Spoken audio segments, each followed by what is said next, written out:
हम्म।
वाह, वाह, वाह।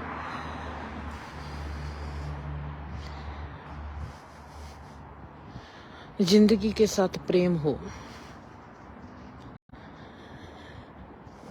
और इंसान उस जिंदगी को ना समझे और जाने ना, ऐसा कैसे हो सकता है?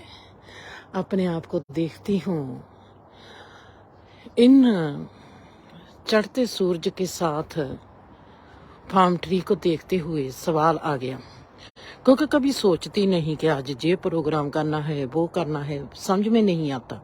जैसा माहौल होता है, जैसी एनवायरनमेंट होती है, उस एनवायरनमेंट में कैसी सोच आती है जीवन में, दिमाग में, मन में, तो वैसा ही बात शुरू हो जाती है। चढ़ते सूरज की सन्यासी रंग के साथ साथ पाम ट्री के इतने लंबे रुखों को देखकर मैंने अपने आप को सवाल कर लिया, तुझको जिंदगी से प्रेम है? तुमने ये तो कह दिया कि मैंने ये सीखा है, मैंने वो सीखा है, ऐसा किया है, माँ की बात कह दी, बाप की बात कह दी, जिंदगी की बात कह दी, धर्म की बात कह दी। तुमने ये तो कभी बताया नहीं वो कौन सा पल था पहला जिसमें तेरे को इस तमाम जीवन में जो सबसे सुंदर चीज लगी थी। वाह, मेरे को पहली बार मैंने अपने आप को जो सवाल किया है कि इस जीवन में मुझको सबसे पहली मेरी सुंदर चीज कौन सी लगी थी। वो मुझ में थी, जहाँ बाप में थी, जहाँ माँ में थी, जहाँ घर के माहौल में थी, वो क्या चीज थी जिससे मुझको जिंदगी से प्यार हुआ और मैंने कहा कि मैंने जिंदगी में ऐसे जीना है। वो कौन सी बात थी जो मुझको इस तमाम कायनात में सुंदर लगी? वाह, अब मैं इस सड़क को ही देखती हूँ, इसकी सुंदरता देखती हूँ और देखती हूँ कि चढ़ते सूरज की सुनहरी आभा के साथ रुखों का कितना सुंदर लगता है। क्या मुझको चढ़ते सूरज की पहली किरण मुझको पसंद थी और मैंने वो देखी थी? कौन सी ऐसी चीज थी जो मुझको सबसे पहली सुंदरता दिखाई दी थी इस जीवन में, वो कौन सी चीज थी? वो थी, उसके नजदीक नजदीक लेके चलूंगी और उसका उल्लेख करूंगी सबसे आखिर में। नान के घर जाती हूँ, माहौल को देखती हूँ ऐसे ही, चारों तरफ देखती हूँ, बहुत बड़ा पिपल का रुख और बरोठे का रुख घर की बाहर लगा हुआ है और उस रुख के पास जाकर बैठ जाती हूँ। ये क्या बात है? घर के भीतर से कभी कान में आवाज पड़ती है नानी की, जिंदर तो कहाँ है? कभी मामा मुझको ढूंढता है, पर मैं वहां रुख के नीचे बैठी हूँ और मुझको वो सुंदरता कोई से बहुत दूर से आती हुई दिखाई देती है। वो आती है जो मेरे में ही है, वो इस कायनात में है जो कहाँ है, वो सुंदरता जो मुझको दिखाई देती है और जिसको मैं जीना चाहती हूँ, वो सुंदरता जो मुझको कहती है कि तुझको जिंदर जिंदगी से प्रेम है। वो सुंदरता कौन सी है? मैं रुख को देखती हूँ, जैसे आज मैंने इन पाम ट्री को देखा, चढ़ते सूरज की लाली के साथ। मेरे को ऐसा लगता है वो सुंदरता इनमें कहीं छुपी हुई है, जो मेरे साथ अटखेली करती है और मुझको छेड़ती है। वो कहती है तूने मुझको नहीं जीना। वो सुंदरता किस चीज की है? जे आभा किस चीज की है? जे चढ़ते सूरज का सुनहरी पख है, जो इसके भीतर वो चीज कौन सी समाई हुई है जो मुझको प्यारी लगती है? वो ही चीज मुझको उस पिपल के रुख में नीचे बैठी को दिखाई देती थी, जो मुझको जहां पर इस चढ़ते सूरज की लाली के साथ दिखाई देती है। वो कैसी सुंदरता है? वो किसकी सुंदरता है? मेरी सुंदरता है, जा कायनात की सुंदरता है, जा जीवन की सुंदरता है, जा वो किसी धर्म की सुंदरता है? वो किस चीज की सुंदरता है? उस सुंदरता को मैं पहली बार नान के घर में महसूस करती हूँ। पिपल के नीचे बैठी रात को सो जाती हूँ। वो सुंदरता मेरा पीछा नहीं छोड़ती। वो सुंदरता कितनी गहरी सुंदरता है। मुझको वो सुंदरता चाहिए। 2 बजे उठती हूँ, क्योंकि मेरे कानों में आवाज पड़ती है बहुत दूर से गुरु घर के आती कीर्तन की आवाज। मुझको वो कीर्तन उसी सुंदरता में ले जाता है। सुंदरता। मैं उठ के बैठ जाती हूँ, नानी के मंजे के पास जाती हूँ, नानी से पूछती हूँ ये आवाज कहाँ से आती है? नानी कहती है सो जा जाके। मैंने कहा नहीं नानी, ये आवाज कहाँ से आती है? वो कहती है गुरु घर है। मैंने कहा मैंने वहां पर जाना है। कहती आज नहीं जा सकते, कल को जाएंगे। मैंने कहा नहीं, मैंने आज ही जाना है। जिद्दी किस्म की थी। और मैं नानी को तैयार करके, हमारे साथ हमारी छोटी मामी जाती है और मैं, नानी और मामी, हम तीनों 2.5 किलोमीटर वहां से गुरु घर था जहां से आवाज आती थी।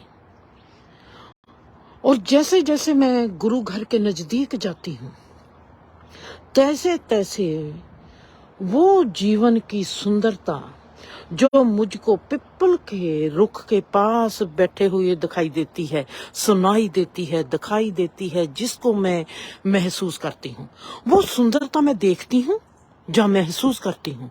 वो सुंदरता मेरे कान सुनते हैं, जहाँ मेरी आंख देखती है, जहाँ मेरा अस्तित्व उसको महसूस करता है। वो सुंदरता मेरे भीतर है, जहाँ इस संसार में है। वो सुंदरता मेरे मन की है, जहाँ मेरी आत्मा की है। मैं अनजान उस राह पर चलती जा रही हूँ और मैं देखती हूँ कि रास्ते में टिब्बे आते हैं, रेते में फिसलती हूँ, फिसल जाती हूँ। नानी कहती है बच कर निकलना, और मैं उस सुंदरता में खोई होती हूँ और मामी मेरा हाथ पकड़कर मेरे को उठाती है। ऐसे ही चलते चलते हम उस गुरुद्वारे में पहुंच जाते हैं। गुरुद्वारे के नीचे की ओर जाती हुई 10 पौड़ी हम नीचे को उतरते हैं और वहां पर एक ग्रंथी हैं, सेवादार हैं, जो कहते हैं कि आप इतनी ठंडी में आए हो, चाय पियो। टिब्बे हो और रात को ठंड ना हो, ऐसा तो हो नहीं सकता था। और हमको चाय मिलती है और हम चाय पीते हैं। चाय ऐसी कि मैंने कभी ऐसी चाय पियो ही नहीं थी। इतनी स्वादिष्ट चाय का टेस्ट था। और चाय के साथ साथ मुझको मेरे में जो महसूसियत है वो बहुत गहरी होती जाती है। ऐसा कैसे हो सकता है? जे किस सुंदरता ने मुझको घेरा हुआ है, मुझको वो सुंदरता बहुत प्यारी लगी। ये सुंदरता क्या है? इसने मेरे भीतर की किस चीज को हिलाकर रख दिया है? वो मेरा पहला उस पिपल के रुख के नीचे बैठना और उस सुंदरता के साथ मेरा मिलाप होना। गुरु घर से आती आवाज में से वो सुंदरता दिखाई देनी, जिसने मेरे में क्वेश्चन पा दिया, सवाल पा दिया कि ये सुंदरता किसकी है, मेरे भीतर की है या ये बाहर की है। मैं अपने कानों में से वो सुन रही हूँ, मैं अपनी आंखों से वो देख भी रही हूँ। ऐसी कौन सी सुंदरता होती है जो हम अपने कानों से सुन सकते हैं, अपनी आंखों से देख सकते हैं, अपने बोलों में उसका जिक्र कर सकते हैं? ऐसी वो सुंदरता किसकी है, कौन सी है?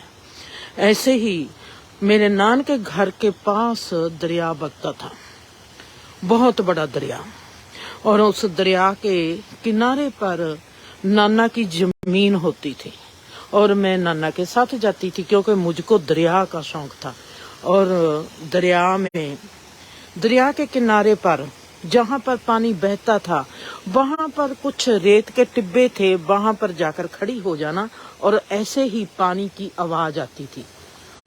अब मैं जहाँ पर खड़ी हूँ मैं देखती हूँ कि इत्तेफाक, जिंदगी में जब हम चलते हैं हमको लगता है कि मैं जहाँ पर आई हूँ, मेरी ये सोच थी कि मैं जहाँ पर आई हूँ, जिसको कार से निकलने तक ये नहीं पता कि उसने बोलना क्या है।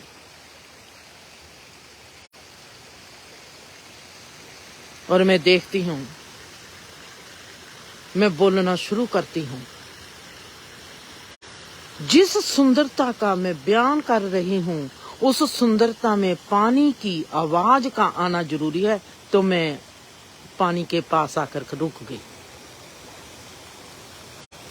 नाना मुझको कहते हैं जहां पर बैठ जाओ।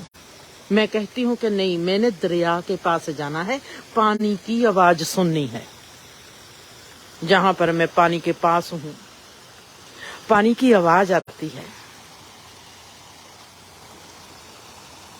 पानी की आवाज में ऐसी कौन सी चीज है जो मुझको किसी चीज के साथ जोड़ती है?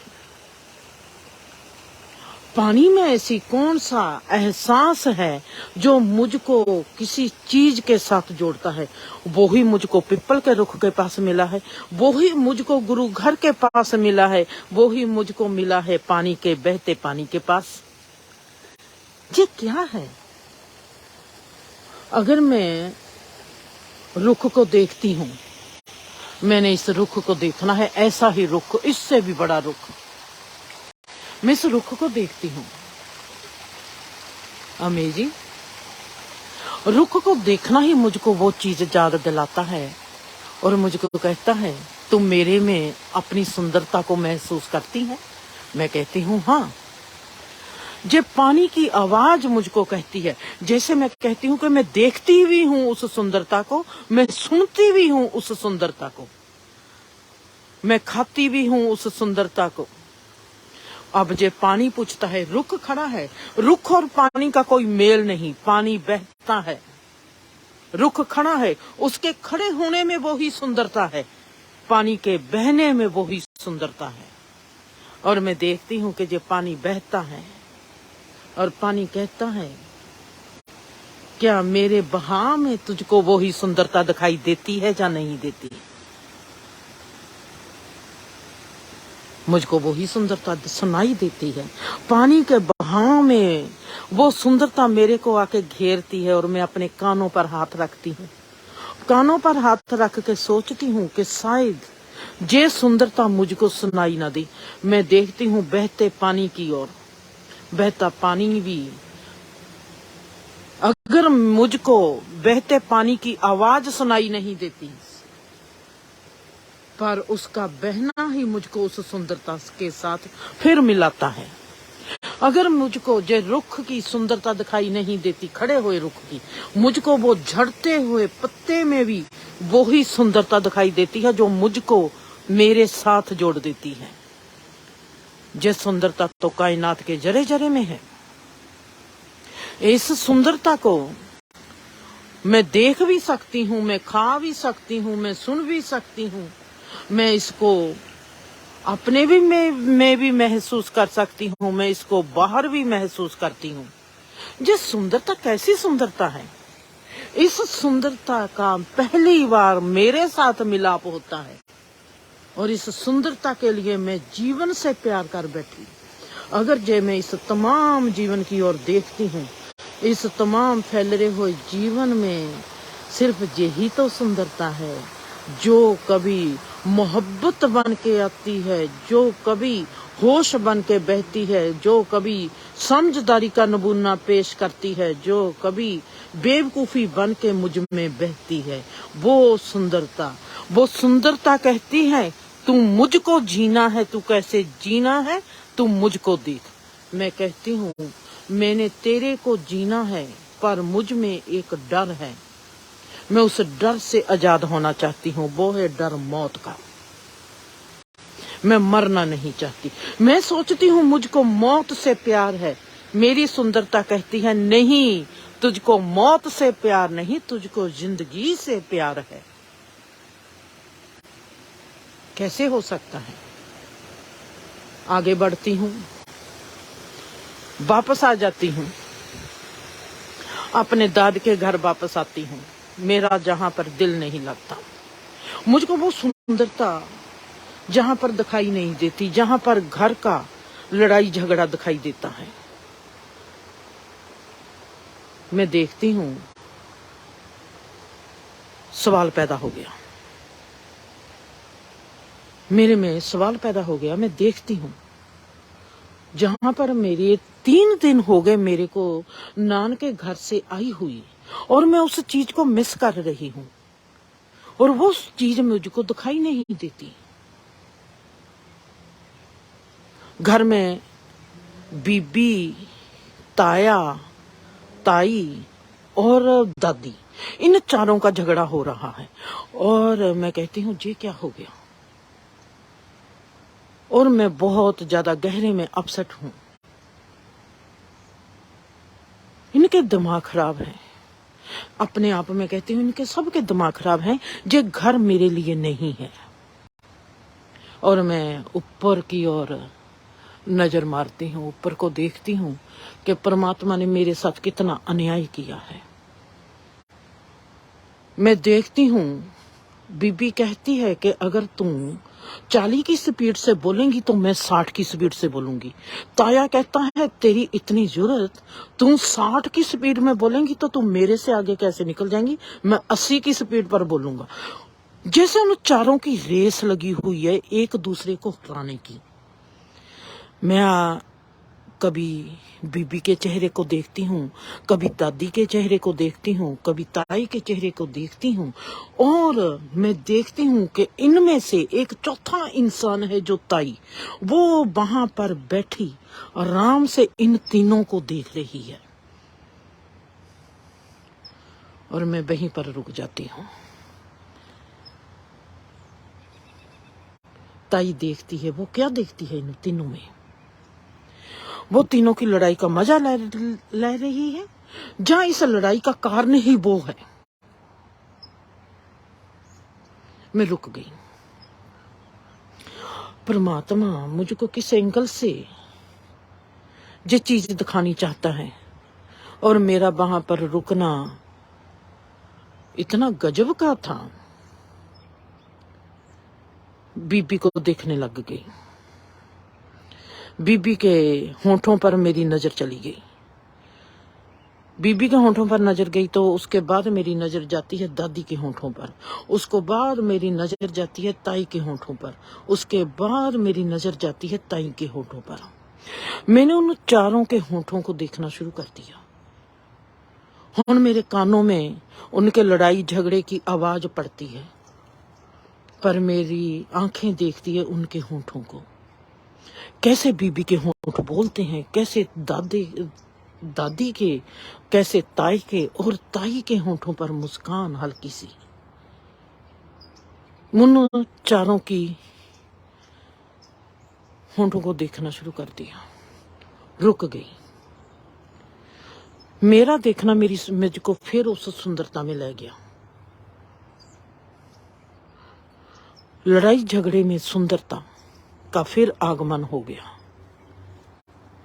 वो सुंदरता फिर मेरे में आ गई। पिपल वाली सुंदरता फिर आ गई। इतनी सुंदरता, इतनी गहरी सुंदरता, चारों तरफ फैली हुई, क्रोध में फैली हुई सुंदरता, गुस्से में, नफरत में, ऊंचे ऊंचे बोलों में घिरी हुई वो सुंदरता मुझको जफ्फी पाने आ गई। मैं रुक गई। उस सुंदरता ने मेरे पर कब्जा कर लिया। मैंने पहली बार जाना कि सुंदरता सुंदरता में ही सुंदर नहीं होती। सुंदरता क्रूप की भी सुंदरता होती है, क्रोध की भी सुंदरता होती है, लड़ाई झगड़े में भी एक प्लेटफॉर्म होता है जिसकी सुंदरता होती है, जो सदैवी सुंदरता है, जो जिसको कोई भी प्यार भी वहां पर ले जाएगा, क्रोध भी वहां पर ले जाएगा, नफरत भी वहां पर ले जाएगी, भरोसा भी वहां पर ले जाएगा। उन्हीं दिनों में स्कूल में जाना शुरू कर देती हूँ। स्कूल टीचरों को देखती हूँ। मेरी सुंदरता का, पहली सुंदरता का यह अभी तक मेरे आगे राज नहीं खुला। 3 साल 4 साल बीत गए। पहली सुंदरता, ये किसकी सुंदरता है? मेरे अचेतन मन में वो सुंदरता घर कर चुकी है। उसने अपना घर बना लिया, आलना भी बना लिया। वहां पर वो अपना बसेरा बनाने लगी हुई है, पर मुझको पता ही नहीं। मैं उस सुंदरता को जानती नहीं कि ये सुंदरता किसकी है। मेरे को अभी तक नहीं पता कि वो सुंदरता मेरे भीतर की है या मेरे सुंदरता वो बाहर की है, पर मेरे को वो सुंदरता प्यारी लगती है। आज मैंने क्रोध में भी सुंदरता देख लिया। आज मैंने टीचर के एक दूसरे के साथ लागबाजी, टीचर की प्यारी हूं मैं, पर मैं देखती हूं कि ये हमारी टीचर है, ये मुझको पढ़ाती है। टीचरों के भीतर हर टीचर का मेरे साथ प्रेम, और वो मुझको खाना खिलाती है, चाहे वो मेरी टीचर है, चाहे वो मेरे भाई की टीचर है, पर वो एक दूसरे की बातें करती हैं, वो अच्छी नहीं, वो अच्छी नहीं, उसके साथ ऐसा हो, उसके साथ ऐसा हो। मैं देखती हूँ कि जो चीज मैंने घर में देखी है वही चीज मैं स्कूल में देखती हूँ। टीचरों की लागबाजी देखती हूँ। क्या करूंगी? ईर्खा देखी जो मैंने टीचरों में, वो टीचर ईर्खा मैंने घर में नहीं देखी। घर में लड़ाई झगड़े में मुझको ईर्खा दिखाई नहीं दी थी। वहां पर हक का लड़ाई झगड़ा था, ड्यूटी का लड़ाई झगड़ा था। जहां पर मैं देखती हूँ ईर्खा, सूट की ईर्खा, क्लास के स्टूडेंट के लिए ईर्खा, और उस ईर्खा का कारण मैं भी बहुत बड़ा थी। सब टीचर मुझको प्रेम करते थे और मैं देखती थी कि उनमें मुझको अपना बनाने की बहुत बड़ी लगन है। मेरे लिए सब टीचर करने को सब कुछ तैयार हो जाते थे और मैं देखती हूँ कि ये टीचर ईर्खा कितनी है। मेरी टीचर का नाम था जगदीश कौर। मैं उससे टीचर से पूछती हूँ, आप लड़ते क्यों हो? वो कहती है, मैं नहीं लड़ती, जो लड़ते हैं। मैंने एक दिन उनकी ऐसी लड़ाई देखी लंच टाइम पर, और मैं दरवाजे के बाहर खड़ोती हूँ और वो लड़ रही है टीचरें आपस में, और मैं बाहर खड़ी खड़ी ही उनकी लड़ाई के माहौल में ही अपनी गहरी सुंदरता में खो जाती हूँ।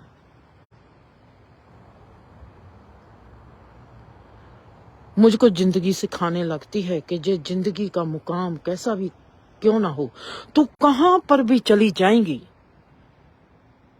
हर क्षेत्र में तेरी वो सुंदरता तेरा साथ नहीं छोड़ेगी। दुनिया के लड़ाई झगड़ों में भी तू सुंदर ही रहेंगी, वो सुंदरता तेरे साथ रहेगी।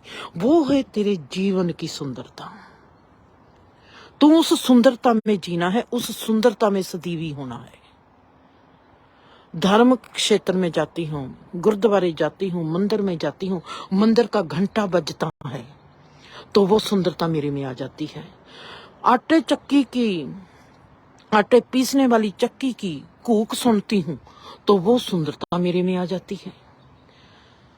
कहीं से मेरे पास से नजदीक से कोई बस निकलती है, ट्रेन चलती है, ट्रेन की धक धक में से वो मेरे में सुंदरता आ जाती है।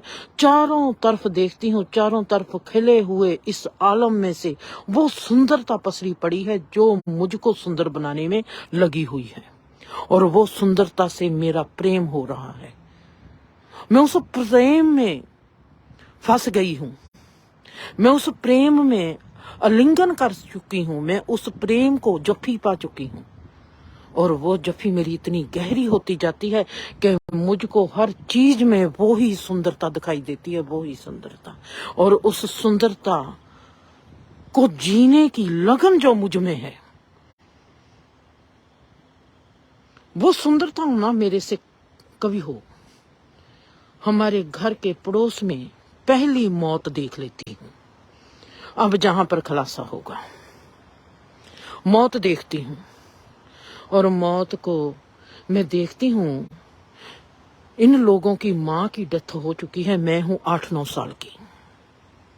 इन लोगों की माँ की डेथ हो गई है, और वो मई का महीना है, और वो आइस में पड़ी है, और सफेद उसके कपड़े पहने हुए हैं, और सफेद उसका रंग था, गोरा गोरा रंग था, और उसको सफेद चादर में लपेटा हुआ है। मुझको लोग कहेंगे कि इसका दिमाग खराब है, और मुझको वो इतना इससे लगता है कि पता नहीं ये कौन सा परमात्मा का रूप है जो जहां पर पड़ा है, और मुझको वो इतनी सुंदर लगती है। मैं सोचती हूँ कि मैं जहां पर क्यों नहीं पड़ी, और मैं मरना चाहती हूँ। अगर कोई मर के ही इतना सुंदर दिखाई देता है, व्हाई नॉट? जो मुझको जे चारों तरफ सुंदरता दिखाई देती है, जिस सुंदरता से मैं आज तक 4 सालों से जिस सुंदरता को मैं ढूंढ रही हूँ, वो सुंदरता सबसे ज्यादा गहरी मुझको दिखाई देती है उस मरी हुई औरत के माहौल में। इतनी सुंदरता, अगर ये सुंदरता मर के ही मिलती है, चलो मर जाओ, मरना भी कबूल है, पर इस सुंदरता को छोड़ना कबूल नहीं। वो सुंदरता जिसको मेरी रग रग अपने आप में जी रही है, मुझको वो सुंदरता चाहिए। वो सुंदरता इन फूलों में है। फूल कहते हैं हम उसी सुंदरता में से पैदा हुए हैं। इतनी सुंदरता मौत में। जो मेरा 4 साल का सफर था, कितने साल की थी? 5 साल की, कि उसको पिपल के नीचे बैठना पसंद था। और आज मेरी 4 साल के बाद वो यात्रा मुझको दिखाती है कि मौत में वो सुंदरता सबसे गहरी है। और मुझको मौत से प्यार हो गया। अब मैंने मौत को समझना है। जर्नी उस सुंदरता की मुझको लेगी मौत की तरफ। मैंने उस औरत की मौत को शायद सबसे ज्यादा गौर से देखा है। चाहे मैं 8-9 साल की थी, वो मौत मेरी जिंदगी की पहली मौत है, जिसको मुझको राह दी मौत को जानने की। मैंने मौत को जानना है, मौत क्या है। मौत में मुझको सुंदरता दिखाई दी सबसे ज्यादा, और मुझको जीवन में वो सुंदरता की झलक मिलती रही। हर चीज में सुंदरता की झलक है, पर मौत में तो वो नंगी खड़ी है। वो कहती है मैं हूं असली सुंदरता। मौत में नंगी खड़ी है, जीवन में वो लुकी हुई है। जहां पर मेरे में फिर सवाल आ गया, जिंदगी में वो सुंदरता छुप जाती है और मौत में वो नंगी हो जाती है, कैसे? तो चलो फिर मौत की जर्नी पर चलते हैं। प्यार करती हूँ जिंदगी से, जर्नी करती हूँ मौत की। मौत से प्यार, हर चीज में मौत से प्यार। कहीं पर भी जाती हूँ मौत मौत मौत। मुझे मौत है क्या? गुरबानी पढ़ती हूँ, जहां पर लिखा आ जाता है मौत, वहीं पर रुक जाती हूँ। जो मौत ने सिखाना है वो मुझको जीवन नहीं सिखाएगा। वो मुझको कोई माँ नहीं सिखा सकती, कोई धर्म नहीं सिखा सकता, कोई भी मुझको वो चीज नहीं सिखा सकता जो मुझको सिखाएगा मौत। मौत का अल्फाज पढ़ा, शायद मौत मेरा पहला लफ्ज था जिसको मैंने बहुत प्यार किया और बहुत गौर से देखा। मौत से प्यार, मौत ही राह बन गई। क्योंकि जो मौत में सुंदरता है, अब जर्नी होगी मौत किसकी? मौत शरीर की मौत, वो तो इंसान मर गया, उनकी मां तो मर गई। चिट्टे कपड़े मुझको सफेद कपड़े पसंद आए हैं। उसका शांत लेटाना पसंद आया है। उसके माहौल में जो इन्वायरमेंट में जो एनर्जी थी मुझको वो पसंद आई है। वो कौन सी चीज है जो मुझको इतनी प्यारी लगी और मेरी सुंदरता उसमें बहुत गहरी दिखाई देती है मुझको? वो कौन सी चीज है? मैंने तो उस चीज को जीना है। मैं सोचती हूँ मुझे जिंदगी से प्रेम है, पर मुझको तो मौत से प्रेम है। मौत से प्रेम है। मौत मेरी राह बन जाएगी उस सुंदरता को जीने के लिए। अमेजिंग।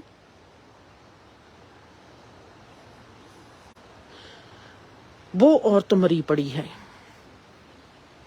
उसको तो शायद पता भी नहीं कि मैं मर गई, पर उसकी मौत मेरे लिए एक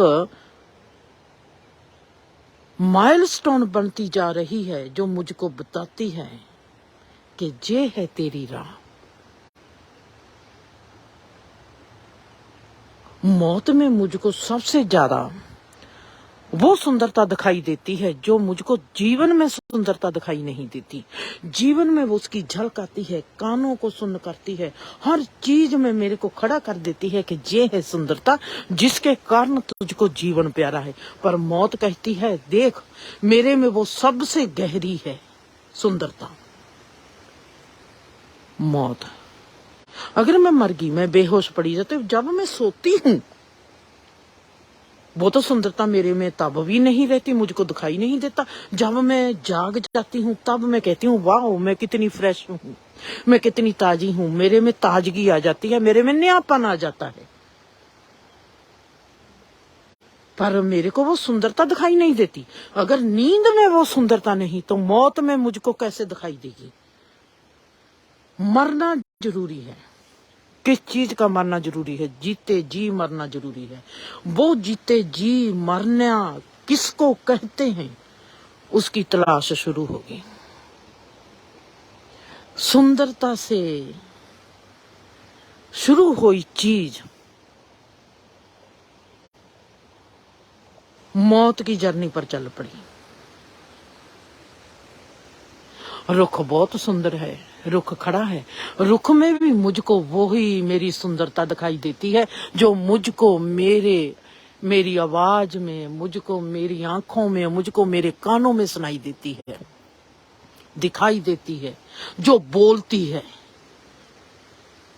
वो सुंदरता जो गहरी से गहरी मुझको मौत में दिखाई देगी, जिसको देखकर मेरी आंखों में चमक आगी।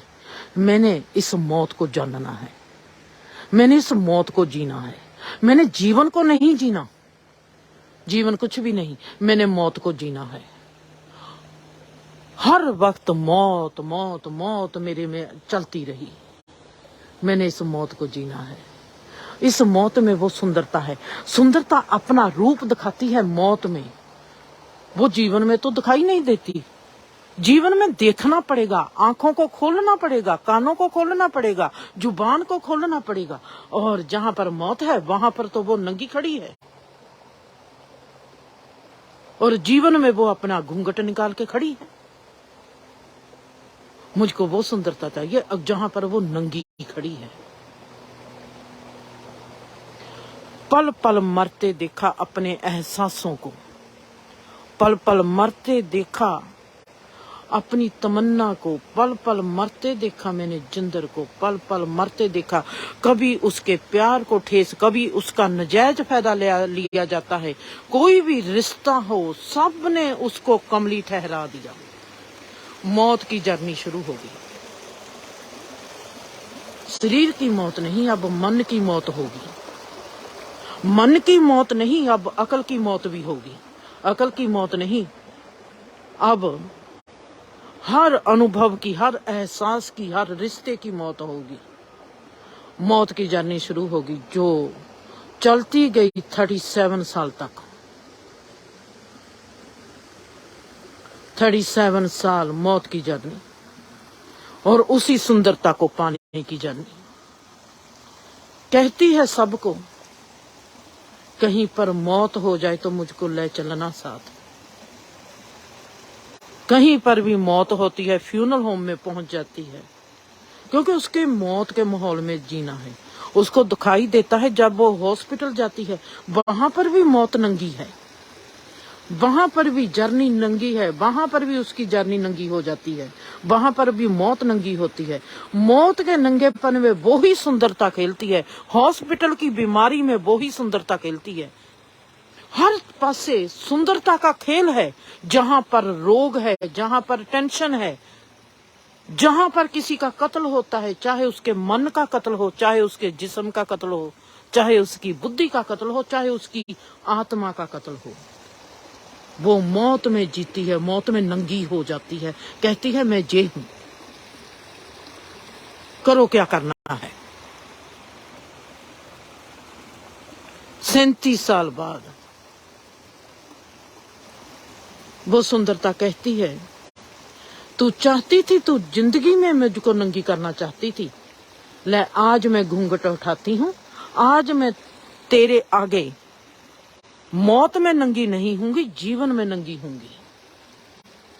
और मेरे आगे वो सुंदरता नंगी होकर खड़ी होती है और वो अपना नाच दिखाती है। वो है गहरा, गहरे से गहरा अपने आप के होने का एहसास, जहां पर सिर्फ खालीपन का एहसास होता है। खालीपन, खालीपन की सुंदरता।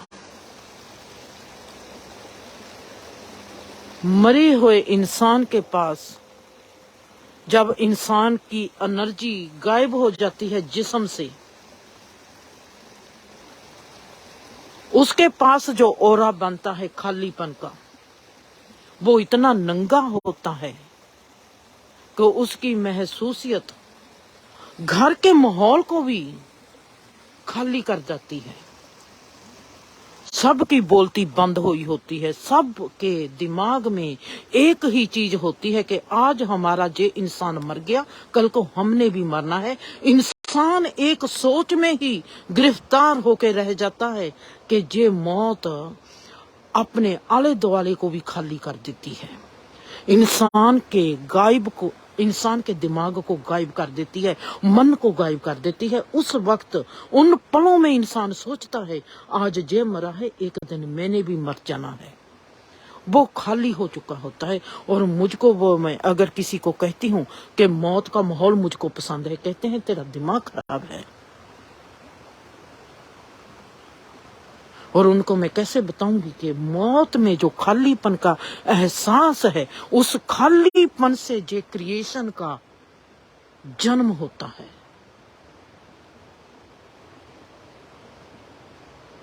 जैसे जैसे जीवन में रूप रंग आकार बनता जाता है, तैसे तैसे वो बीज रूप में, रूप रंग आकार में अपने आप को छुपाती जाती है।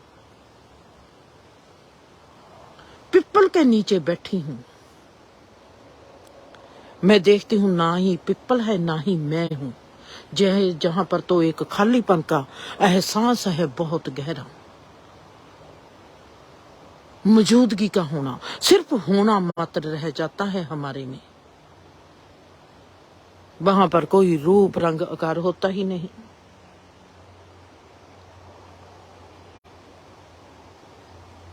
वो ही खालीपन खाली करता है कानों को, खाली करता है जुबान को, खाली करता है आंखों को।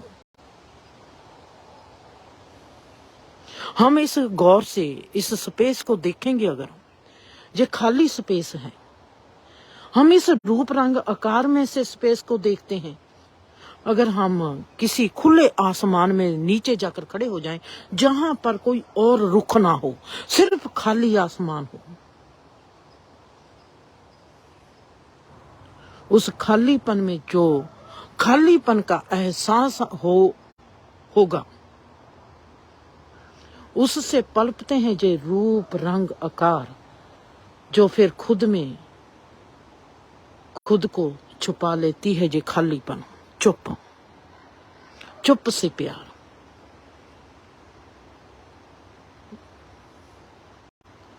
जे चुप पानी की कल कल से कानों में आती है। गुरु घर की पाठ की आवाज हो, जहां आटा पीसने वाली चक्की की आवाज हो, वो मिलाती है मुझको चुप के। जीवन की सुंदरता को देखकर अगर हम चुप ना हुए, हमने उस सुंदरता को देखा नहीं। जीवन के तमाम हिस्से की सुंदरता हमारे में चुप भर देगी। हमारी आंखों में भी चुप, हमारे कानों में भी चुप, हमारी जुबान में भी चुप आ जाएगी।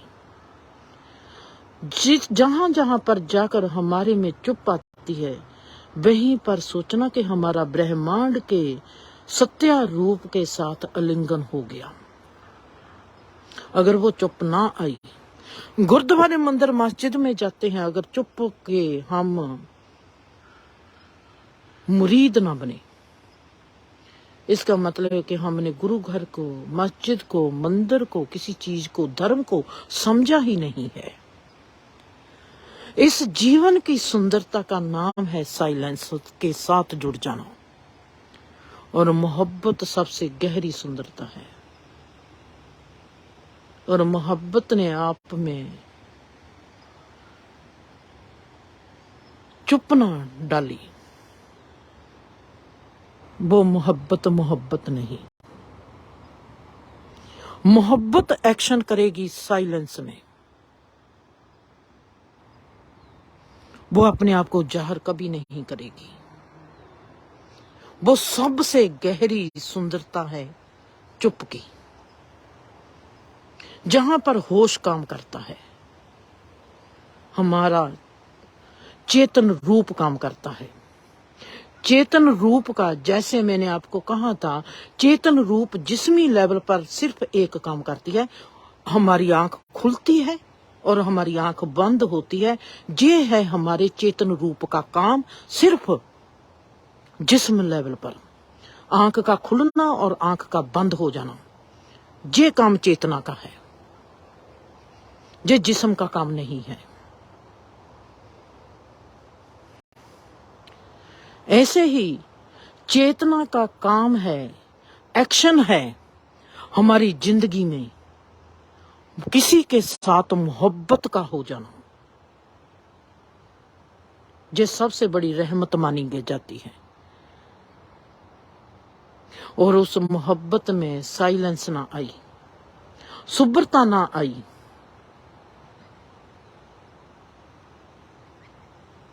वो मोहब्बत नहीं है। मोहब्बत होगी तो सुब्रता होगी, बाचकानापन गायब हो जाएगा। मोहब्बत का रूप है बेसब्रा, उस बेसब्रे में सब्र ना आया तो मोहब्बत नाकामयाब है।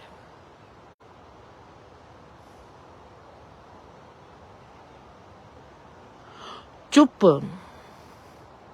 हमारे चैतन्य रूप की ग्राउंड है। चुप में जब हमारा चुप होना भी गायब हो जाता है, हम ये भी भूल जाते हैं कि हम उस स्टेज पर हैं। पहले तो हमको मेडिटेशन, पाठ पूजा के द्वारा हमको वो जीवन चाहिए कि हमारे में चुप आ जाए। चुप में सिर्फ चुप वास करती है, चुप में फिर गहरी चुप का वास होने लगता है, जहां पर हमारा होना शुरू हो जाता है। हम चुप में पैदा होने लगते हैं, हम अपने वजूद के प्रति, अपने अस्तित्व के प्रति जागना शुरू कर देते हैं। हमारा जागना जैसे जैसे गहरा होता है, फिर हमारे जागने में भी अलोप होना होता है। जब हमारा जागना, हमारा होश ही खुद में अलोप हो जाता है, तब हमारा जो चेतन रूप है वो जागना शुरू कर देता है। जब हमारा चेतन रूप जागता है, उस चेतन रूप का जिस्मी लेवल पर सिर्फ एक काम है, हमारी आंख का बंद होना और हमारी आंख का खुल जाना। इस आंख के बंद होने को और इस आंख के खुल जाने को हम देख सकते हैं अपने जिस्म के लेवल पर भी, अपने मानसिक लेवल पर भी, अपने बौद्धिक लेवल पर भी, अपने आत्मिक लेवल पर भी। ज्ञान है आंख का खुल जाना, सबसे बड़ा खुल जाना। हमारे में ज्ञान अर्जित होने लगा, जे आंख, भीतर की आंख जिसको कहते हैं तीसरा नेत्र, वो खुलने लग पड़ा। ये है चेतन का आंख का खुलना हर लेवल पर, पांचों लेवल पर। अब जहां पर चेतना अपना एक एक्शन करती है वो है मोहब्बत। चाहे वो मोहब्बत किसी ऋषि मुनि पर हुई हो, चाहे वो मोहब्बत किसी हीर रांझे पर हुई हो, अगर किसी की जिंदगी में मोहब्बत है वो सबसे बड़ी रहमत है, बहुत गहरी रहमत। क्योंकि वो मोहब्बत हमारे चेतन स्वरूप से आई है, बहुत गहरी मोहब्बत। उस मोहब्बत में मोहब्बत करने वाला बचता नहीं होता। अगर वो बचता है वो चुप हो जाएगा, खालीपन हो जाएगा। अगर वो बचा हुआ है तो मोहब्बत नहीं है। तब तक मोहब्बत का वो सिरा नहीं उसको मिला जब तक वो बोलता है। इसमें परमात्मा ने एक और चीज सबसे गहरी रची है जिसका मुझको आभास हुआ है। आदमी है मोहब्बत और औरत है सुंदरता। आदमी है क्रियाशील और औरत है जमीन। मोहब्बत में आदमी का एक्शन बोलेगा और औरत की चुप। एक्शन बोलेगा, जुबान नहीं बोलेगी। औरत की चुप बोलेगी, औरत की जुबान नहीं बोलेगी। इश्क और हसीना, सुंदरता, चुप से गहरी सुंदरता कोई भी नहीं। दोनों को चुप कराती है जे चुप। वहां पर सिर्फ क्रियाशील होती है हमारी चेतन रूप, जिसका एक्शन होता है मोहब्बत। मोहब्बत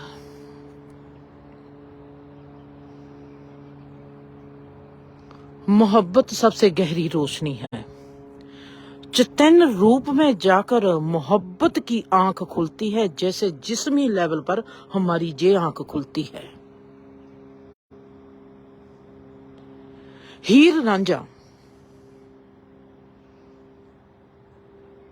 मैं नहीं सोच सकती कोई वैज्ञानिक हो या ऋषि मुनि हो या हीर रांझा हो, जे जीवन को देखने का, इस कायनात को जीने का जिनको बहुत बड़ा मौका मिला है, वो है मुझ में हीर रांझे को भी जैसे मैं देखती हूँ वो किसी ऋषि मुनि से कम नहीं है। उनको जीवन को जीने का, मोहब्बत को जीने का जो बलबला उठा था वो वहीं से आया था, रहमत बनकर। जहां से एक ऋषि को रहमत आती है कि खुदा क्या है। परमात्मा सिखाता है हीर रांझे की के साकार रूप में भी परमात्मा है, और ऋषि मुनियों के जरिए वो बताता है कि नाकार रूप में भी परमात्मा है, निराकार भी परमात्मा है, साकार भी परमात्मा है। हमने उस जगह पर पहुंचना है। हम कैसे पहुंचेंगे? बहुत सुंदर लगता है जब मैं देखती हूँ। बहुत सुना था इश्क और हसीना। हसीना है जिंदगी की साइलेंस, और इश्क है हमारा आत्मा। आत्मा और चुप, ये दोनों की मोहब्बत हो जानी चाहिए। जितनी सुंदरता चुप में है आपको कहीं भी दिखाई नहीं देगी। जितना परमात्मा मोहब्बत में है आपको कहीं भी दिखाई नहीं देगा।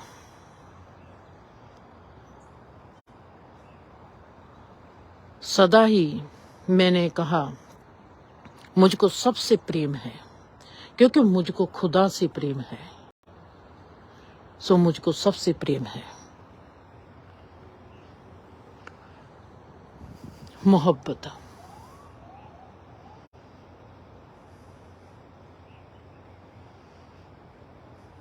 हर आदमी को मोहब्बत बनना चाहिए, हर औरत को समझदार बनना चाहिए।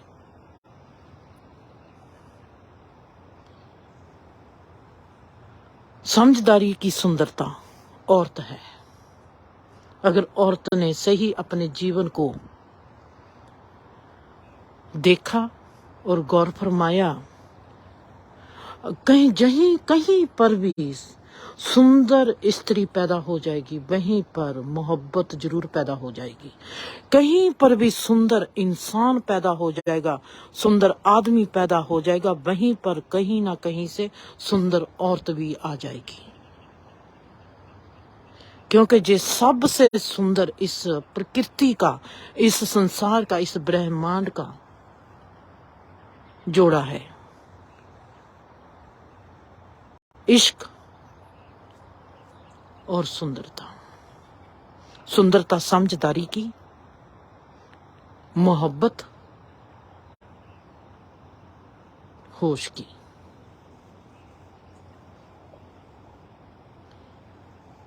खुदा करे हर इंसान इस जीवन में मोहब्बत बन जाए और हर औरत इस जीवन में समझदार बन जाए और इन दोनों का सदा मिलाप होता रहे।